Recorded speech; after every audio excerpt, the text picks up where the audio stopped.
Bonjour à tous, aujourd'hui vidéo un peu particulière où je vais vous présenter un produit qui m'a été envoyé par la marque Vevor. Il s'agit d'une batterie nomade. Je vous présente ça tout de suite.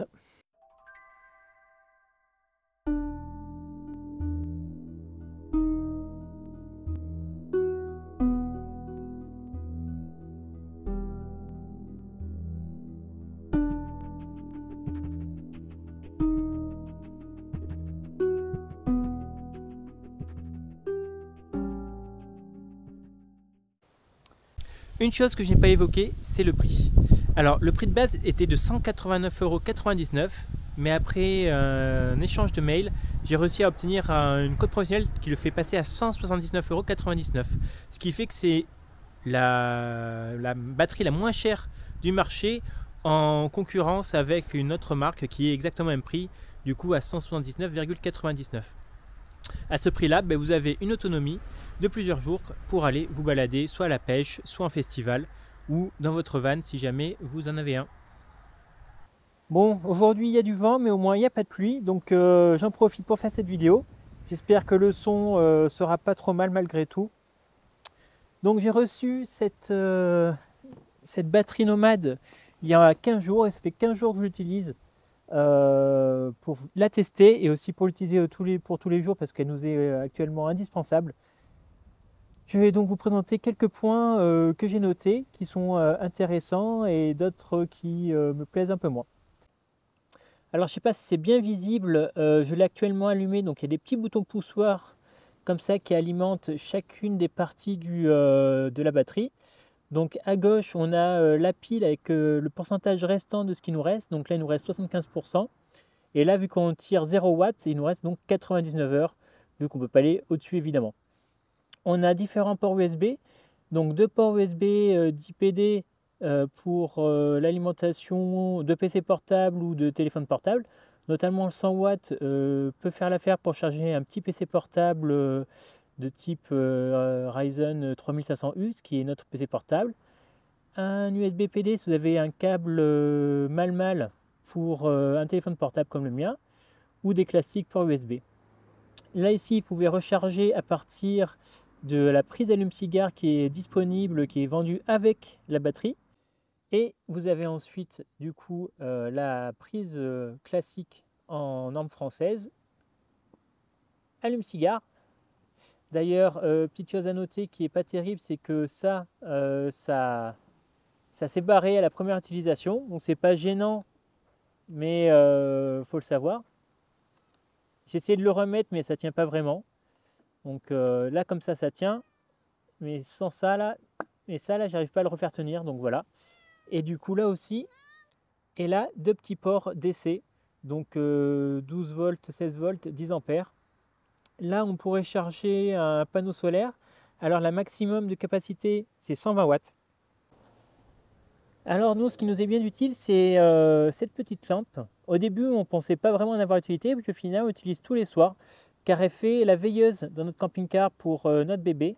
Et c'est bien utile de la voir quand on se lève. Donc voilà, il y a différents modes, puissante, ça clignote, hop. Et au bout de 5 fois, ça s'éteint. Voilà.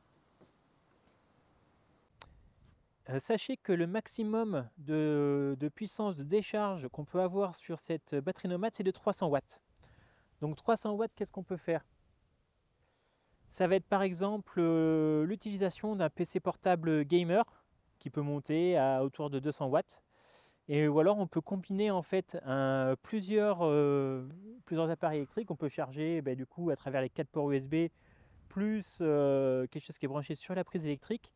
Mais l'ensemble ne doit pas dépasser 300 watts. La batterie est équipée d'une capacité de 300 Wh, c'est-à-dire qu'elle peut délivrer 300 watts pendant 1 heure. Et aussi ce qui est sa capacité maximale, c'est-à-dire 300 watts.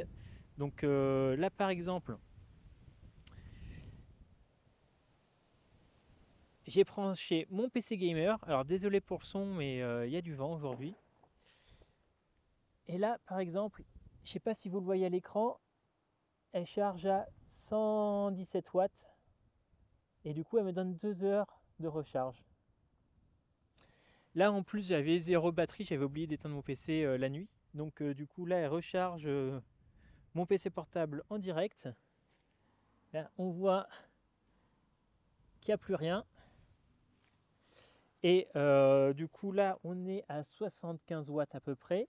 Et on va lancer un jeu vidéo qui va du coup demander beaucoup plus de puissance à la batterie Nomad. Et on va voir comment elle s'en sort. Voilà, le jeu est lancé. Il s'agit du jeu Baldur's Gate 3 qui est sorti il n'y a pas longtemps.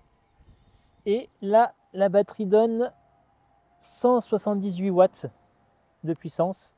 Je ne sais pas si je mets un peu à l'ombre, vous verrez mieux.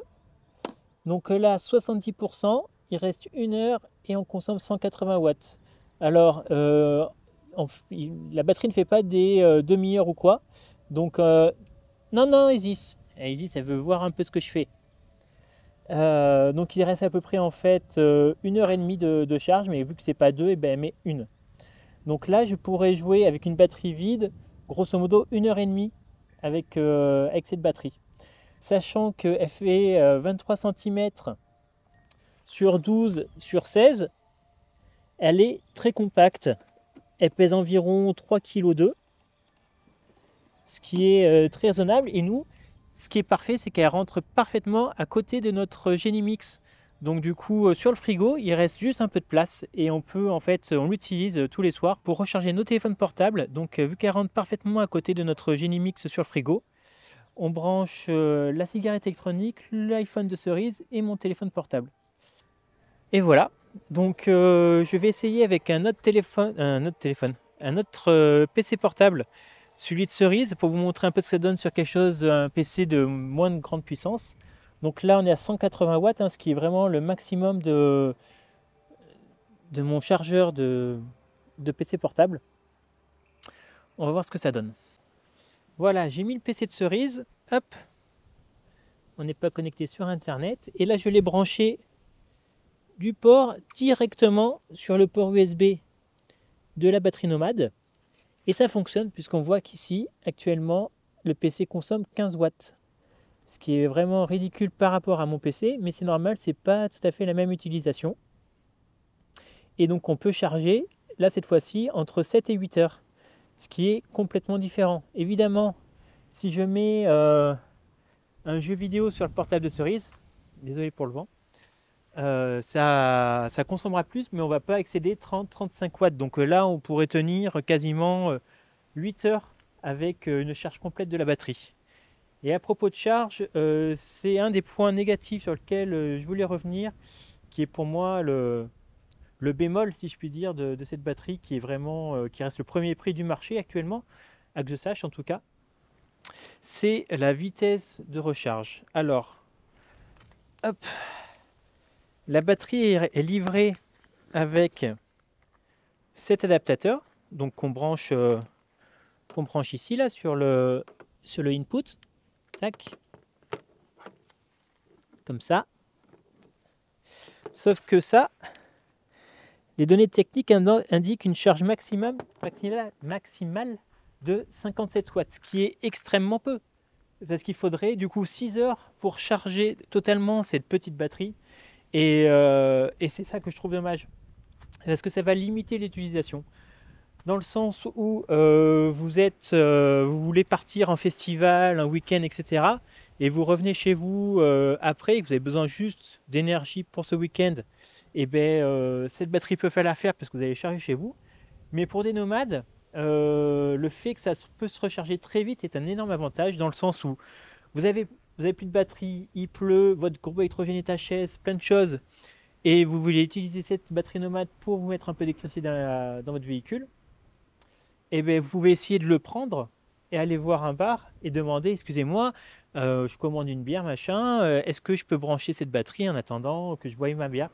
Et si pendant la demi-heure, on peut charger un maximum à pleine puissance à 500-600 watts, ça pourrait être déjà chargé. Sauf que là, avec les 6 heures, on n'aura rechargé que quelques pourcents.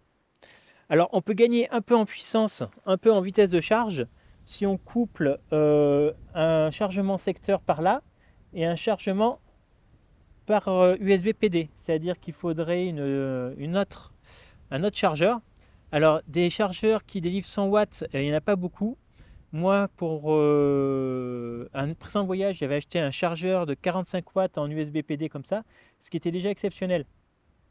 Donc, Vevor, si jamais vous nous écoutez et que vous voulez améliorer votre produit pour une prochaine fois, essayez vraiment de pousser la recharge rapide parce qu'après, bon, cette orange-là, elle n'est pas du plus bel effet, hein. C'est pas très joli, le plastique, il n'est pas très très beau, pas très bonne qualité, c'est un peu souple, etc.